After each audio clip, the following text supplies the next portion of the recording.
100 సంవత్సరాల్లోకి అడుగు పెడుతున్న సందర్భంగా ఈ రోజు మనం నాగర్ కర్నూలు జిల్లా కేంద్రంలో కొద్ది నిమిషాల క్రితం భారీ ఎత్తున ర్యాలీ తీసేసి ఈరోజు నగర పురవీధుల గుండా భారత కమ్యూనిస్ట్ పార్టీ ఎర్ర జెండాలు రెపరెపలాడిస్తూ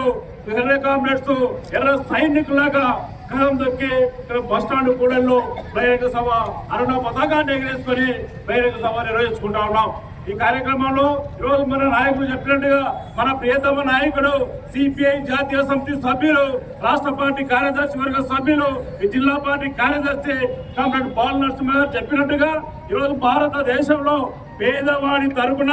పోరాడిన పార్టీ ఏదైనా ఉందంటే అది భారత కమ్యూనిస్ట్ పార్టీ. కార్మికుల హక్కుల కోసం, రైతుల సమస్యల కోసం, కర్షకుల సమస్యల కోసం నిరంతరం అలుపెరగని పోరాటాలు చేసే ఎర్ర జెండా నీడ కింద